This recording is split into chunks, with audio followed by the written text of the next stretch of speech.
Welcome to the Basu Lifestyle Show. This is a show about learning what it takes to build a superior you, mentally, physically, and financially.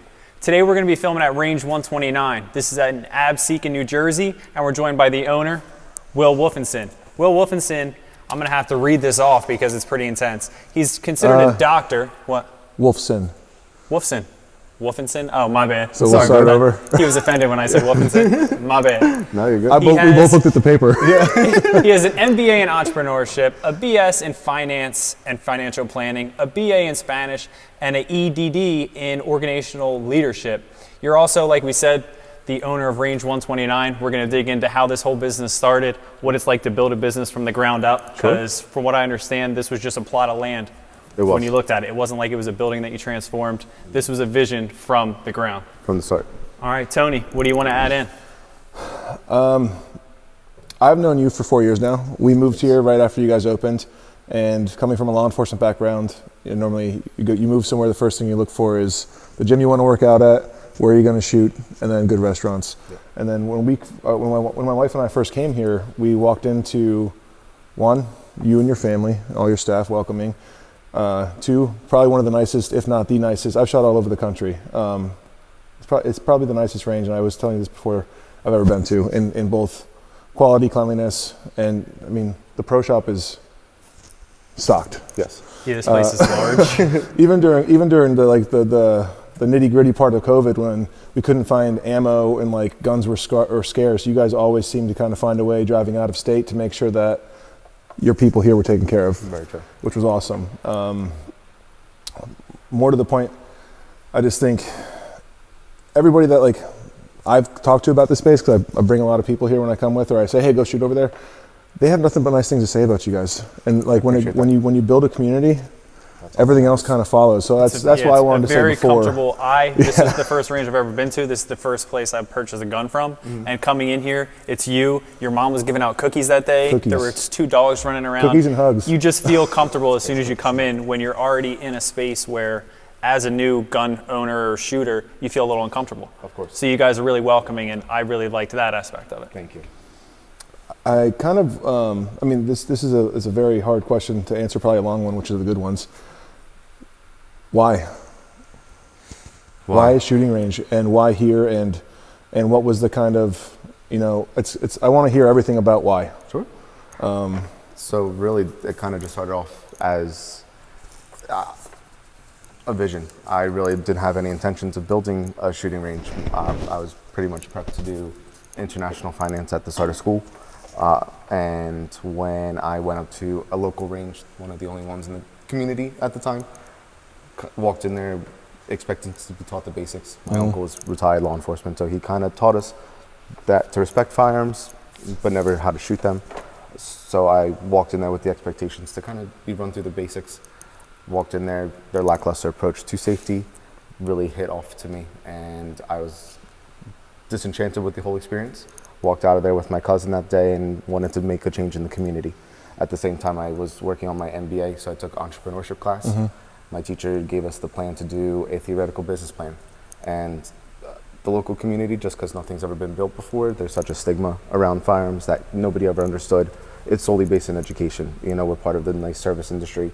That's not anything else. It's very separate. It's very taboo to discuss. So we try to create that nice community surrounding it and have people who understand that it's not the gun, it's the people around it. So I was able to run my theoretical business plan. At the same time, my father had this property just for warehousing, sat vacant for years. So as I was approaching the culmination of my business plan and presenting to my class, we got a market study from NSSF, which is the National Shooting Sports Foundation. They're the more educational leg of the industry.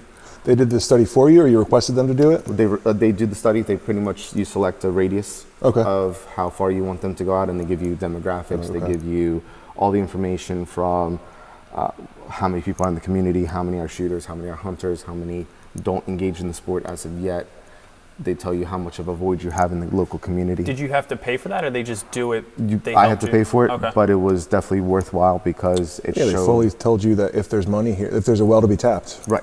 And it showed how within 35 miles we were the only range available and accessible to people, which was nice.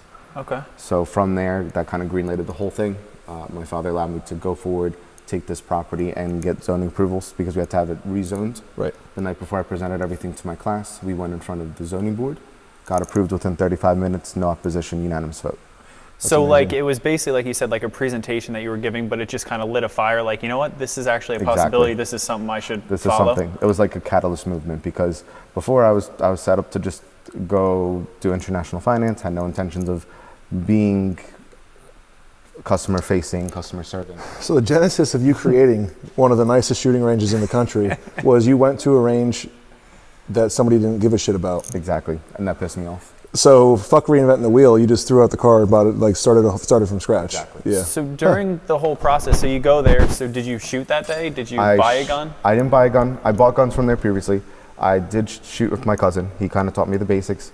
Didn't really have the backing that I wanted. Right. The instructor, well, I wouldn't say instructor, the range safety officer on site had a little touchscreen for a FAT system, which is the video games kind of scenario in the ranges, and he just pointed me to that to click on it instead of actually shooting that day.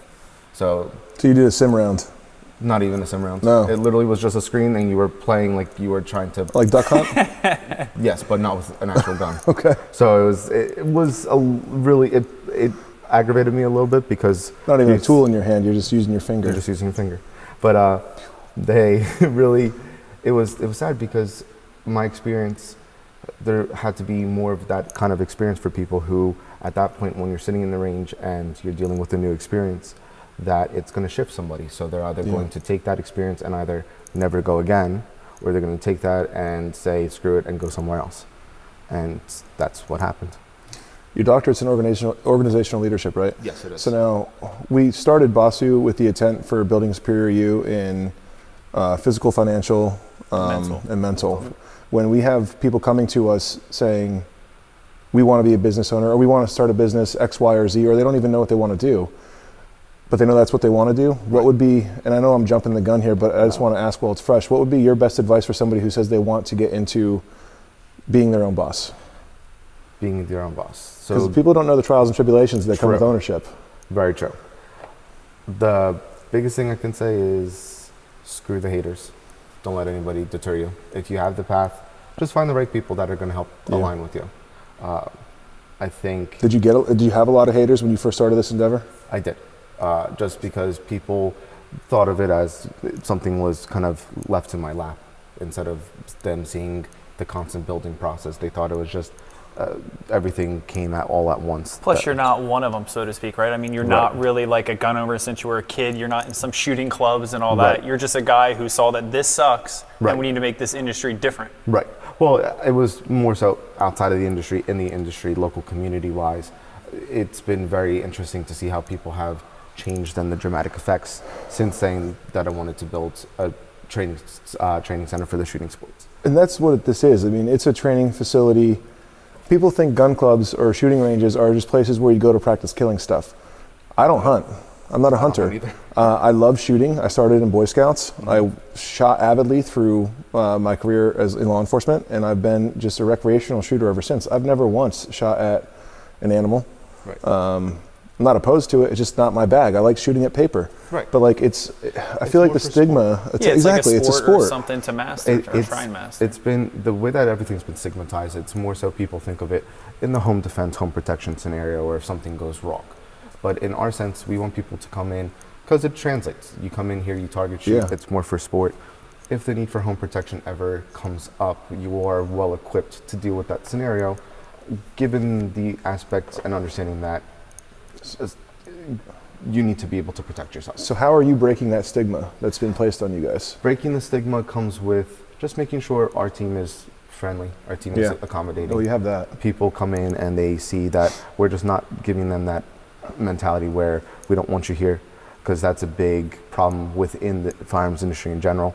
People have this attitude that you should come in already knowing what to expect. That you should come in as the avid hunter, the avid marksman that knows already how to shoot. They don't want to take the time to instruct people. They don't want to take the time to treat them Well, I think with that's kick gloves per se. one of the nicest things about this space, besides the actual shooting lanes and the archery ranges and like the actual equipment here is when you walk in here, the first 2 rooms downstairs are classrooms, or 3 rooms are classrooms, and they're used for the person who's never shot before. That's correct. But they're also used for, if you, like even me, I was an avid shooter. I still had to go through the class. I still had to sit there and make sure that I watched that video.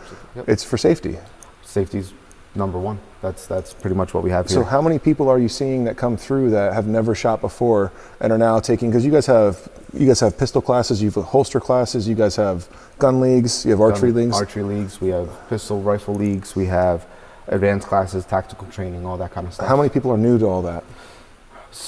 And what's their response when they walk into a facility not knowing what to expect? Yeah, it's true. A lot of people, we've probably out of, just because I know from how many have hit our smart waiver system, about 40,000 in the past 4 years, which is unbelievable. That's just first time in. That's not repeat customers. That's not people coming back to experience.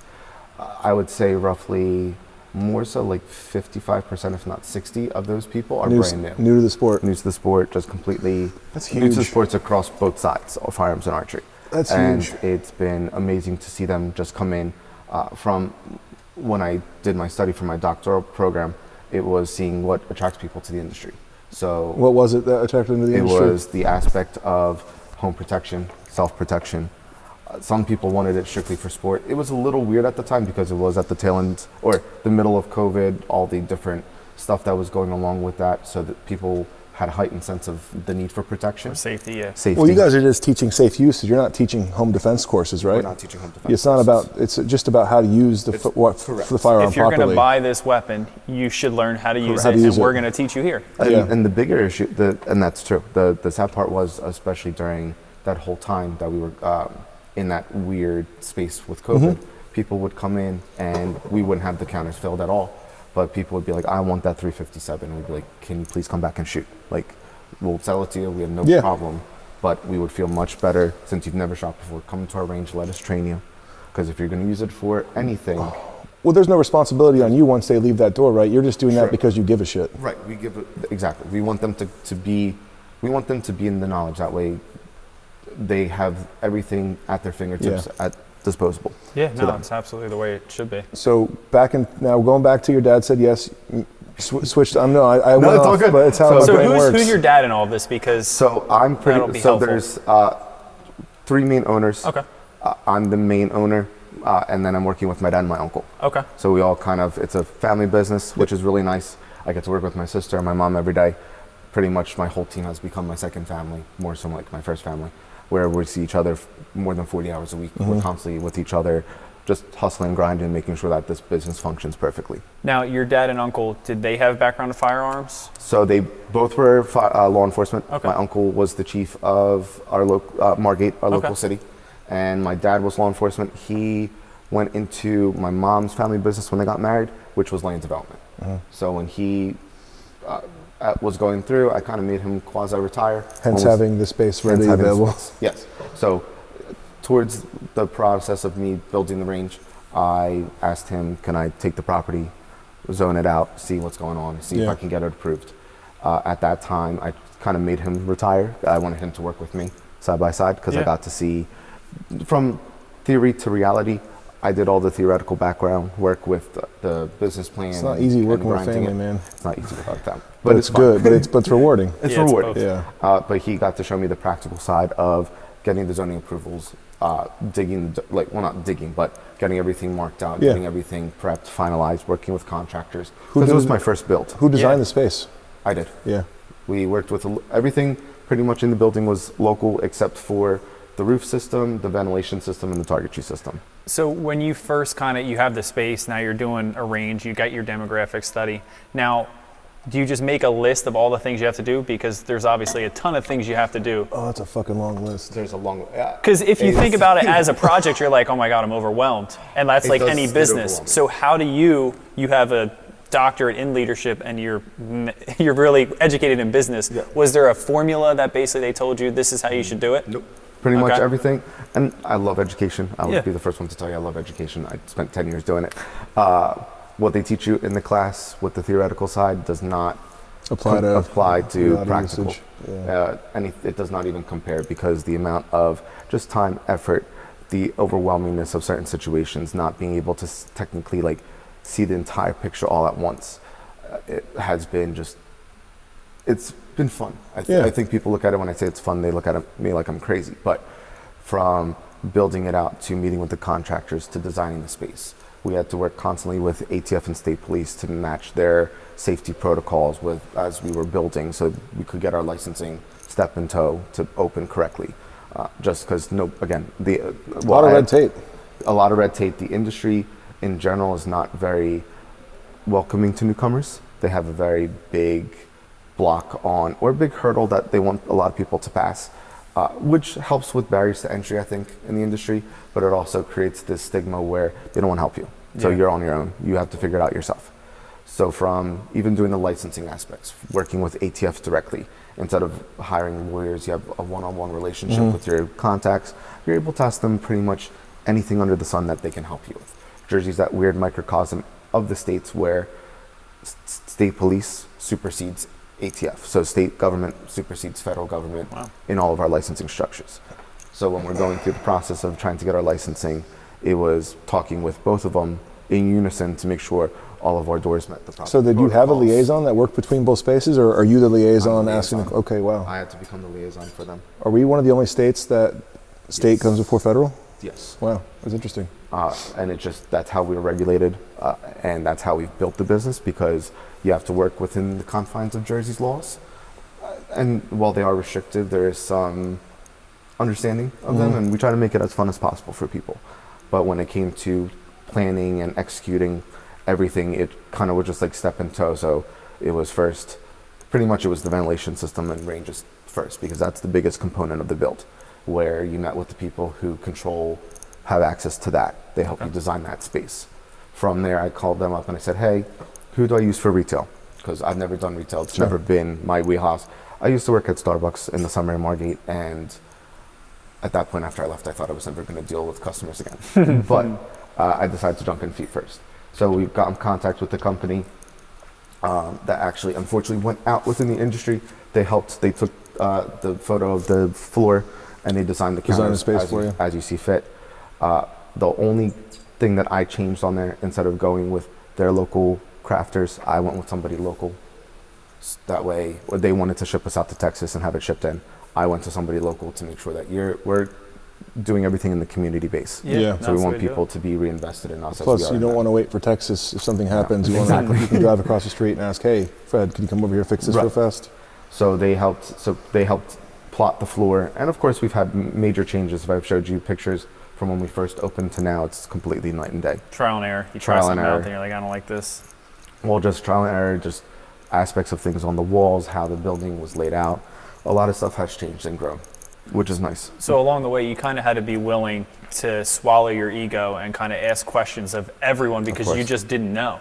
Right. Well, I operated under two aspects when we were building this place. It was leave it to the professionals, and biggest bang for your dollar. Okay. So when it came to it, it was always talking with the experts as long as they were willing to talk with me, just for guidance and tell me, like, what did you do wrong? That way, at least I can figure out what I need to do to get over that hurdle, so I'm not tripping up on the same stuff. And biggest bang for the dollar, we've gone through, obviously trying to build something out, meeting with contractors, getting multiple stuff, just multiple things. That way, you're getting the best price possible. Yeah, you got to bid it out to make sure nobody's trying to take advantage of it. Exactly. And that's been how we've operated since, and it's been super nice. But I get to sit back now, watch everything flourish with my team. Now, I keep looking around the room. I'm just trying to do like math in my brain about how much money is sitting on the walls. And I know that it's an astronomical amount of money in the shelves and the walls, but building the space was probably 10 times that, right? It was. So now, and you don't have to tell us the number, I don't want the number, but like, if you're talking to somebody who wants to get into business, who doesn't have the financial backing, do you recommend finding investors? Do you recommend, because this is more your wheelhouse, these questions, than it is mine.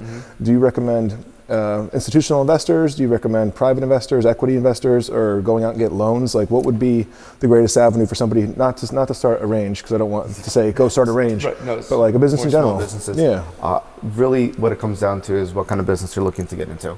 Then I would say making sure that whoever it is, has a proper plan, and they have the buy-in from the people. Because if you go to a financial institution, if you're going to venture capitalist firms or angel investor firms. They want something that's going to be viable to see. They want a business plan. They want a business plan. And they want normally a pro forma for like 3 years out.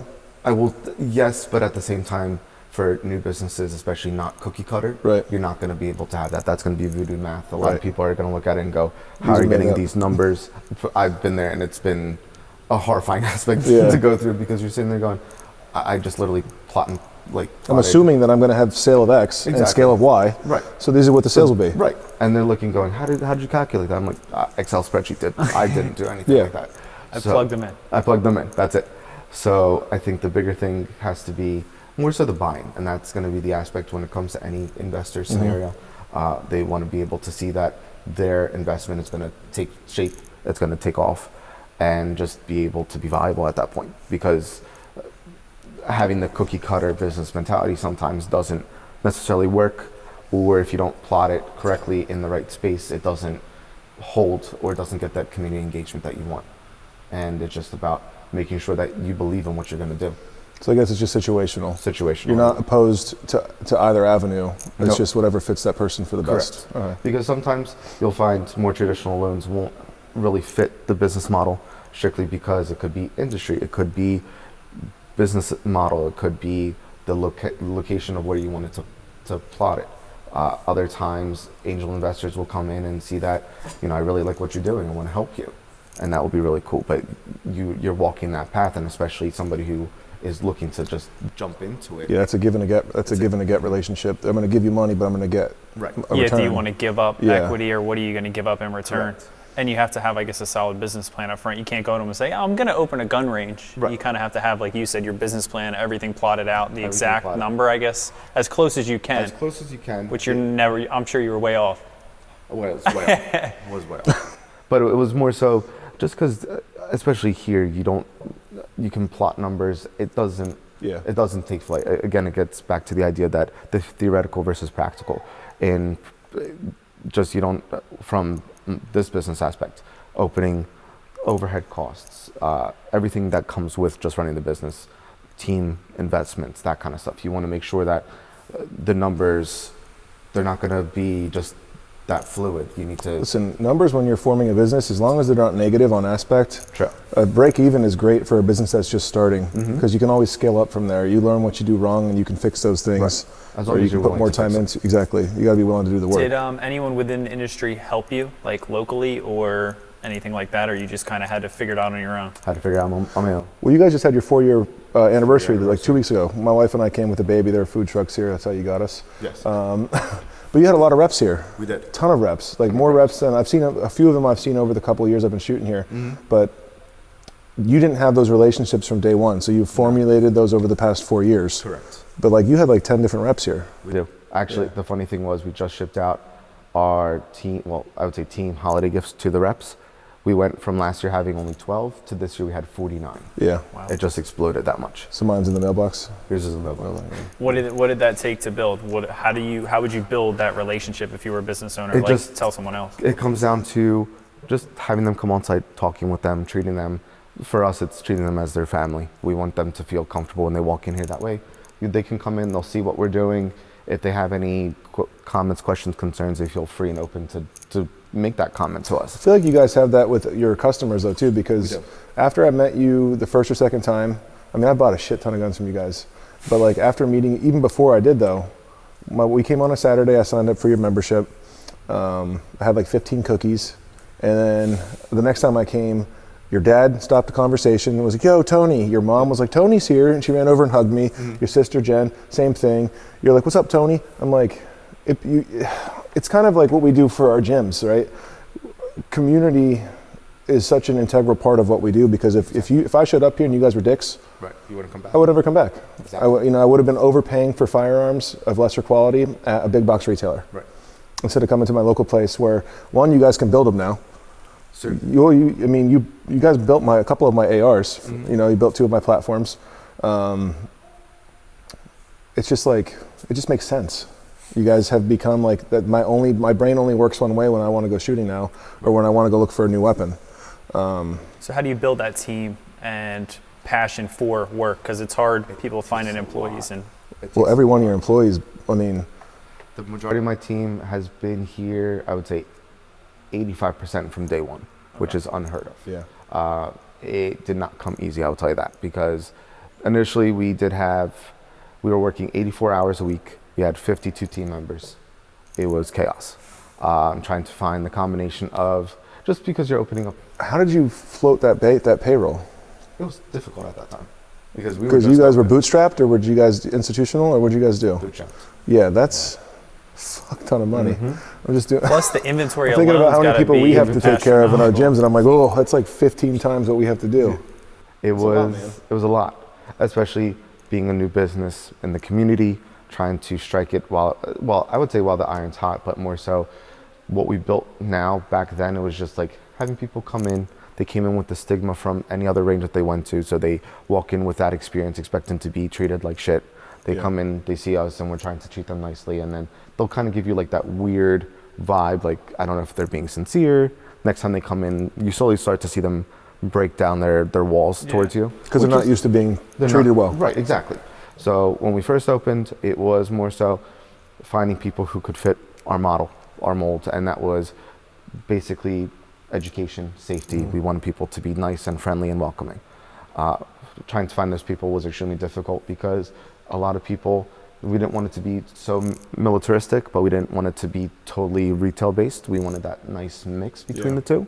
Like a friendly range master is not something that you normally would equate with a shooting range. Correct. And you have them here. We do have them here. Yeah. And it's taken a while to get to that point because just from a new business, being younger in the industry, people have this kind of ageist scenario surrounding it where they think like, I'm not, especially if you're dealing with retired law enforcement, they're in their older mindsets. They don't want to listen to some young shithead that doesn't know what they're talking about. A young whippersnapper with a gun on his head. So it took a lot of time kind of refocusing collectively and saying like, hey, even though I'm the boss and I'm in charge, I'm right by your side. I will work with you. I will be in the ranges. I'll be doing whatever you need for me to do to make this place go off. I hate when my employees say, whatever you say, boss. I don't want to be I am your boss on paper, but I'm not your boss in life or even in the gym. Like, you're here to do a job. I'm here to do mine. Exactly. They're parallel.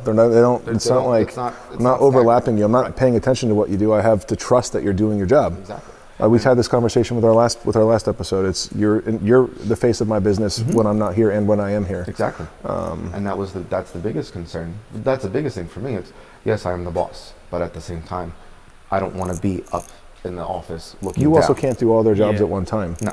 You have to be on the floor as well. I learned that very early on. Well, from working at Starbucks, you work with a team. You have to rely on them because, especially in the summer, when you have a 6-hour wait, constantly getting people's drinks going, you have to rely on your people. So I took that mentality and I put it here and I said, this is what I want my guys to do. That was met with a lot of splashback just from, we hired an initial manager, and I will tell you, they lasted probably about a month into opening, and then I had to get rid of them. That's because they wanted to do things their way, not your way? They wanted me to be completely upstairs, away from everybody. I wasn't able to train anybody. Your business would have faltered. My business would have faltered. She actually advised my two main guys right now, 2 weeks in, to go look for other jobs because we'd be closed in a month. The two guys that know everything about firearms and they come in and know every one of your customers' names? Mm-hmm. Yeah. So they lasted about a month, and that was about 4 years ago, so I'd say we're doing pretty well. Yeah. So, you go through your trials and tribulations, nothing, again, it's cookie cutter. You're dealing with a lot of different personalities that you have to kind of click onto because you're for me, it was taking 52 different strangers that didn't know anybody from Adam, dumping them into one location, telling them, you have to work together, you have to be friendly, you have to be nice, and you have to be sincere. Yeah, I mean, you put 52 people in a room, someone's going to fight. Oh, yes. Did you fire her? I did. Was that the first time you ever fired someone? Yes. How was that? Interesting, because I had to do it not in the best way possible, but at the time it was the best way for me and for the team, because you're dealing with a living, breathing organism here. Was it a public egging? Is that why it wasn't the best way? Nah. But so she made everybody walk on eggshells. She made me walk on eggshells, and as the owner of the business, I don't want to walk on eggshells in my own business because that signifies to my guys that I'm weak and I'm not ready to take over. And cancer spreads. And cancer spreads, which I had to deal with that side, which I'll discuss in the future. But pretty much we had a team party, and at the same time we had a puppy who was unfortunately passing. So I was like, we're having a team party. Just because we were open for 3 weeks, I'm like, okay, let's throw a Christmas party. I don't know. We had it on site. I had everybody walk into the ranges. Sure. Everyone can shoot. Everyone has food, chill out, whatever. My dad sat me down the night before and he goes, if she doesn't show up, you get rid of her. He goes, she's made it completely toxic. Because we would go home. And like you said, family business is very difficult to work in. It would constantly be a fight, strictly because I wasn't in over somebody else's bullshit. Over somebody else's bullshit, but I was in a position where my dad wasn't fully retired, my uncle wasn't fully on site. It was just me here. And without having, I didn't feel fully in charge at that point because it was, okay, just go stay up in the office. Right. Don't be with your guys, don't train them. The couple of times that she would leave at night and I would say to the guys, hey, I'm gonna be in the back. I want you, because she would be like a hawk. And I'd be like, no, you're gonna close the registers down for me. I'm gonna watch you. You know, if you need me, I'll be in the back. You don't have to, or I'll be right by your side, but I'll be like away from you. Yeah. That way they understand that I trust in them. I'm not overseeing them constantly over their shoulders. You can take a step away for a minute. Exactly. That completely changed when I got rid of her. And it was great because the next day it felt like a breath of fresh air. The guys that I currently have now helped me pick, it wasn't even pieces because pretty much I did it in such a way where it broke that chain and that cancer. And then I was able to position myself and be like, this is what I'm doing now. Well, I'm sure they all responded in a better way too, because if you felt that way, I'm sure they felt even worse because they were subordinates. Mm-hmm. And for the person at the top of the hierarchy to feel in their own place of work that you put all this time, money, and your life into, you don't want to be here when someone's here. That's a problem. Yeah, exactly. So it was a blessing to get rid of her. Well, you're in a leadership position. Have you ever had to let anybody go? Yeah. We can't let anybody go. You can't let anybody go? No. Oh. We won't even go down that rabbit hole. Yeah, we've let a few people go in our time in the gyms. It's never easy, but it's always necessary. Like we will never fire anybody for no reason, and also not for their first time of messing something up. Right. If it's like a habitual thing or no call no shows where it's like it screws somebody else over on the team, like they have to somewhere to go and now they have to wait for one of us to show up. Right. If that's an occurrence, like it's a difficult conversation, but at the same time you know why we're here. Yeah, and if you don't, it's going to spread. It's going to spread. Somebody else. Now, after that, did everybody kind of fall in line? And a lot of people fell in line. Others did not. They were let go as well, pending just that whole transfer. So it was kind of, it took a little bit of time. It was extremely uncomfortable, but it was necessary for the business. It helped. I feel it helped gel the team together a little bit more in times of uncertainty. That's what sort of happens. Yeah. And it helped us to find the right ones that were in it for the long haul, that had the buy-in. Because you don't want people that set you up for failure. And if they think she can get away with it, then they get away with doing whatever they want. So if you don't establish that you're in charge and like you have to do your job, right, then everybody else is going to do the same shit. And what's cool now is going from 54 hours or 52 team members, 84 hours a week pre-COVID to 40 hours a week with 25 members post-COVID. Yeah. It's been great because everybody it's the majority of the same team. We have 3 or 4 new people in that have been here for probably 6 months, so doing well. Right, but you navigated that channel where it's now a cohesive team. Everybody acts as one, everybody acts as a huge family. No, you're good. So I was going to say, so you keep mentioning Starbucks, what you learned from Starbucks. Yes. Did you learn almost as much from working at Starbucks as in your like leadership and yes. college courses? Well, life experience always outweighs the classroom, when it comes to some things. It was always funny because whenever I would be in class, and especially undergrad, and I was working at Starbucks at the same time, and they'd be like, how did you learn all this stuff? I said, just working with people, seeing the real life experiences, and just being able to go through that process. When it came to doing my doctoral program and running the study, talking with the people, it was a great program. There was 24 of us. Each one of us had a different sector, whether it was business, healthcare, education, faith services, something, and then there was another one. But each of us had a different aspect, and mine was solely business. And they sat there and you talked about leadership, about buy-in, about getting people invested. You sponged it up. And it kind of sponged up because at the same time, we were at the tail end of completing the build of the business, starting to open. So my whole cohort got to see it from start to finish with me. They understood that out of all the people that were there, I was pretty much the only one in a leadership position that could change my business within a snap. Wow. So how would you recommend, if somebody they know they want to be a business owner, do you recommend they go to school, or just when they say they graduate high school, should they just work in retail for a while? Or should they go to college? I mean, where's the best place that you can kind of learn these tools if you can't afford to go for 10 years of schooling? True. I think it just comes with real life experience. Yeah, I mean, there's definite value in either direction. I agree It's just with you. one gets you somewhere a little bit quicker, I would think. I would think without institutional education, even an associate's degree, without showing a little bit more effort after high school, Right. you're less investable if you're looking for outside investment. Sure. Because people are going to want to see that you gave enough of a shit to try. Right. Now, if you're just going to start like a small brick and mortar training studio or something where it doesn't really need financial institutional investment, I think real life experience kind of outweighs the classroom at that point. Yes. Which I think it just, for me, it's situational. I think it's situational in the sense where education is great, but it also comes down to what you're going to do with it. Because You said it best too. If you can't afford to do that realm, Yeah. there's other ways to other learn. channels. You can learn by life experience. YouTube University. How many times do we refer to YouTube for shit that we don't know That's how how to do? you learn how to do a lot of things Yeah. these days. And I think it comes down to, at that point, also finding like your mentor, finding people that are in higher leadership positions that you know that can kind of guide you accordingly. Do you mentor any of your employees right now? Yes. The biggest, well, I try, we work as, they're not even my team, they're like my siblings now, Yeah. which is super nice. And we talk amongst each other, we brainstorm about the business, about life in general, about expansion, Yeah. opportunities. Like I always say to them, the sky's the limit for here. The sky's the limit for us, because it's not just contained in one aspect. You can morph it and you can change it and you can take it other places and you have different models. And for me, it's more of investing and building and helping others develop throughout the process of just building the business in general. Yeah. So you get to see them both work synonymously or together, which is really cool.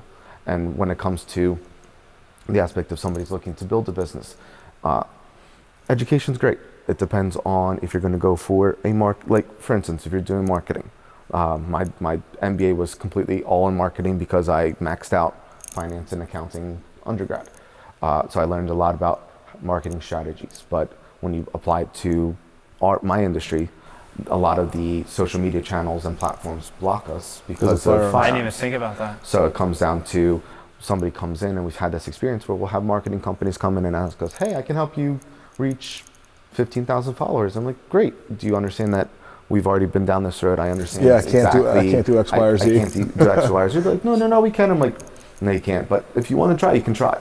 And they'll come Try it back on the to me. contingency of I'll pay you after it works. Right. And then, Yeah. and then pretty much nobody's been able to get to that point. And it's So been what 4 did they years. really censor in the gun industry? They just, anything that leads back to firearms, anything that leads back to shooting or ammunition sales. The firearms are a very volatile subject. Yes. Whether you directly know it or not, you've been impacted by firearms in your life. Sure. Either, a worst case scenario, you've had to use one, or someone in your family has to use one, or someone was taken from you by the use of one. Or, we have military operations abound every single fucking day that include firearms on our behalf. Right. Like, you're impacted one way or another, whether you're holding it, shooting it, it's under the bed or somebody else's hands, as long as it's a hard subject. Some people just don't understand it. And it's more so it just leads back to, even though what we try to strike as education, because regardless of any stance, politically speaking, we try to say it's education. You come in here, we will want to educate you. Regardless of how you view it, we want you to come in with an open mind. We have open minds. We want you to feel comfortable enough to talk about what's concerning to you, what you feel is necessary.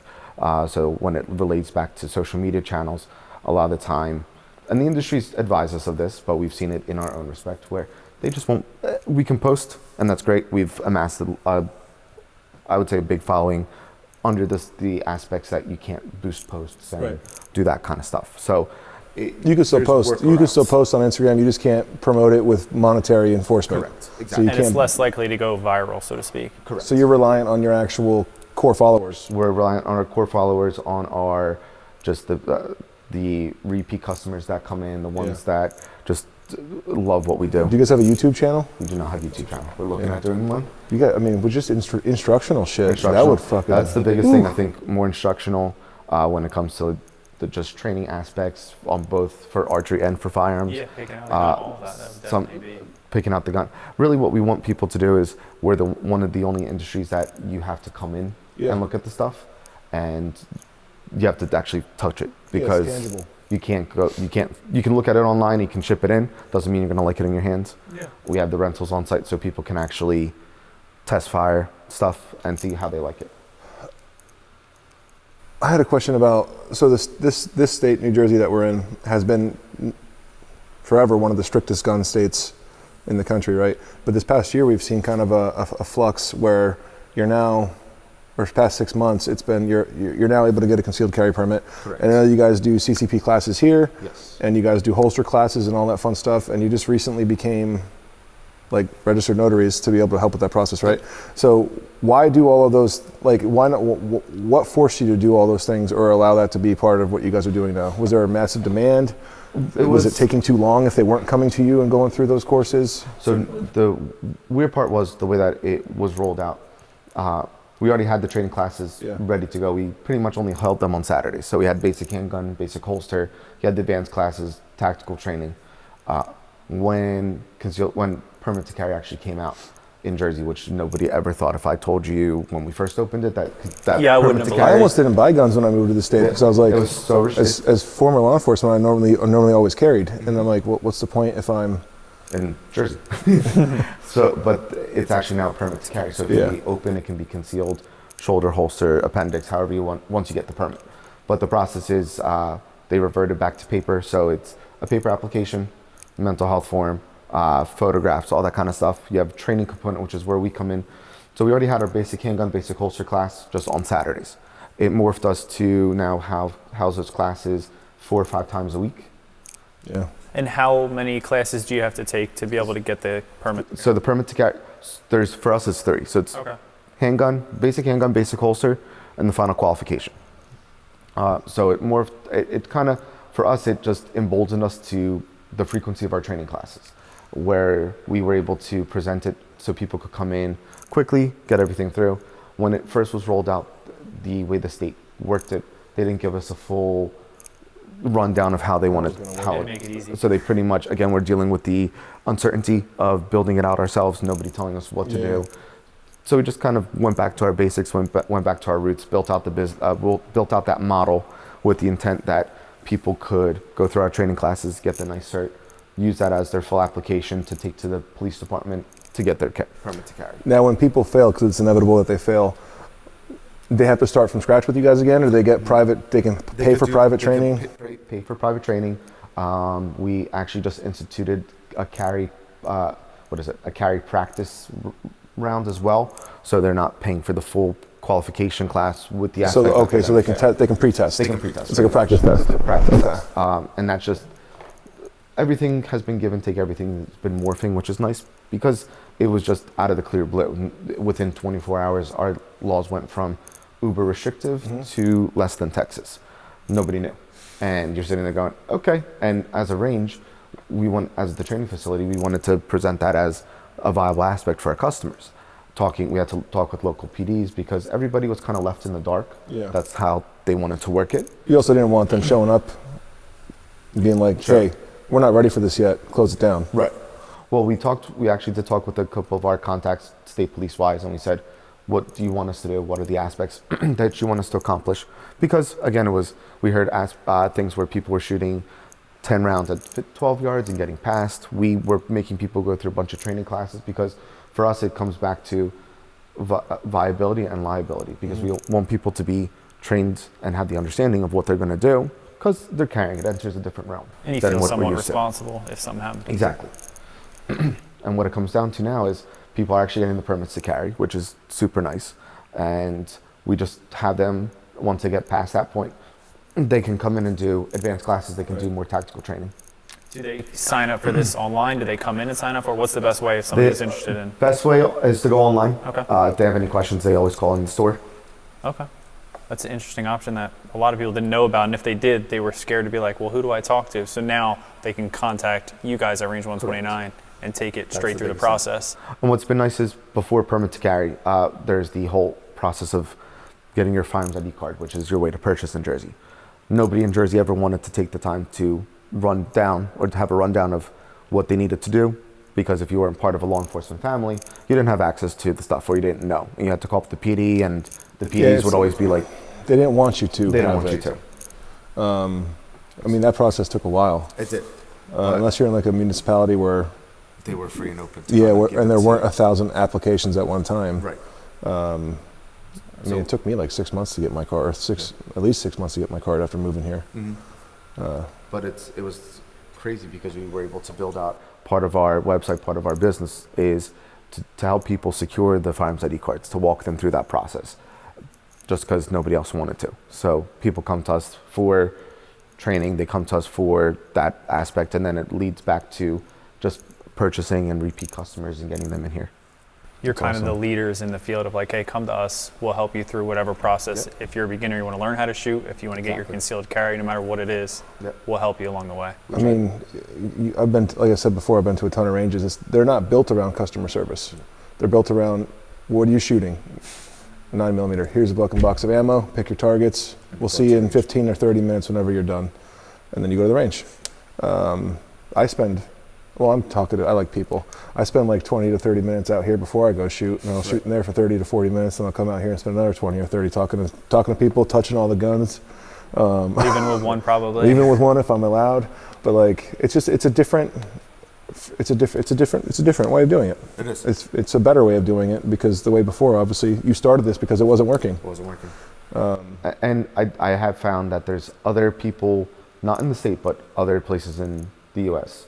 that have the same kind of mindset, which is, it's nice and refreshing, because that's the next step for the industry as it grows. Where do you see your business going from here? From here, 5 years. 5 years expansion, both here, like on site, and then possibly out of the state.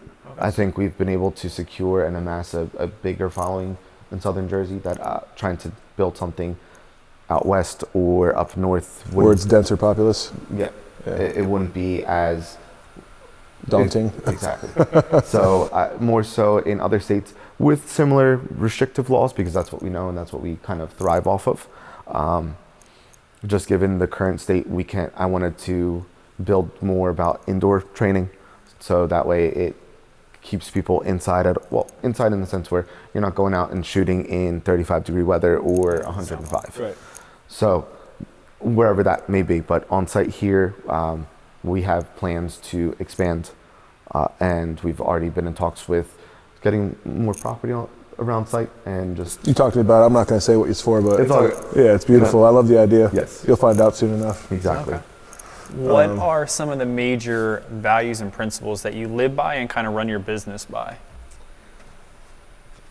Okay. That's, I would say. I mean, everybody gets asked this question. And they all are then- kind of like, and wait, then I it's wasn't like- ready for that. I wasn't ready for And then that. you're going to go down this rabbit hole of, wow, I really... Yeah. So and then I pretty much tell them what ours are for my wife and I. For Wolf, is we kind of built the precipice of what we do is built on what we call our 4 pillars. It's community, commitment, integrity, and honor. Okay. Because without one of those 4 things, the whole building falls. Exactly. And we believe that through and through. It's something that I've taken with me from the Sheriff's Department, that I learned from Boy Scouts. And so it's literally painted on every single wall in all of our facilities. So those are kind of what we call our 4 pillars. And those were our principles that we live by. Okay. And you're more than welcome to borrow any of those. But normally that's kind of like, That's kind of, everybody I like gets that. stuck on that, because it's like, oh shit, that's a deep question. It is a deep question. I would say community. I would say for us, it's our wolf pack. It's our family. That's pretty much everything that we do every day. What we do here and at home is for family. It's for the continuation for prosperity, and just making sure that the integrity is always there. We want to make sure that we're both here and at home, just building yourself up to be the best version, and seeing that you can see that through. That leads us into our next question. That is the next What does question. it take to build a superior you in your eyes? I would say build a superior you comes with just believing in everything that you do. Don't ever I think you said before is don't worry about the haters. fuck the haters. Yeah, you can curse. We can curse Yeah. here. Don't. I would say don't. Past experiences, past lives. This present moment is what's it, and you have to just believe in what you're doing, and who you're with. Yeah, yesterday's problems are Perseverance, yesterday's too. problems. Like, you persevered through so much to build all of this. This didn't just come to you. It wasn't like you just walked into the building. You had to develop it from ground zero. You spent And a I'm third of your sure- life just to get your higher level of education. True. It's true. How old were you at the time when you started the land development part of it? 25. So you were 25. Okay. Yeah, I mean, you've spent 10 years just to achieve the education that, like, on to after high school. Correct. So you spent your whole life in school. Yes. That's an investment in yourself and in everybody that's in here. Right. Yeah, so just keep pushing forward. You have any book recommendations you'd like to give for learning about business without going to school? Or podcasts Business or life, audiobooks. or just something that somebody could go and learn about what it takes if they're in the entrepreneurial mindset field. Right. And if not, no big deal. We can come back to it. Yeah, to be quite honest. Not a big reader, huh? After 10 years of college, not a big reader. After 10 years, I don't look at books. You know what I wanted to ask? What does the 129 stand for? It's the address. It's 129 Pleasant Avenue. I'm gonna tell my wife I was right. So when we were building the business, my dad initially wanted it to be like gunslingers, and the whole thing was like, you can't do that in Jersey. We're not in a community where people are going to find that Like the attractive. OK Corral, they're not The gonna OK walk Corral. in here. So it was more so the wolf. Our last name is Wolfson, so it kind of was meant to be. Our saying is, "He who walks with wolves learns to howl." It comes from a Spanish phrase I learned in school. Kind of took the connotation away from it because it's meant to. For us, it's more about training and having that community base and understanding where It's your wolf pack. it's our wolf pack, and it just being able to have that community surrounding you. Okay. Yep.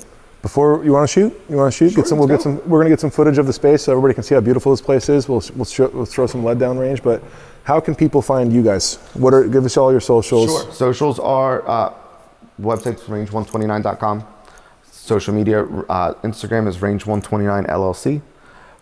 Facebook is You have range. a couple of, don't you have an archery one too? And archery, range 129 archery as well. Facebook is range 129. You can find us all there. We're on Google as well. Google reviews.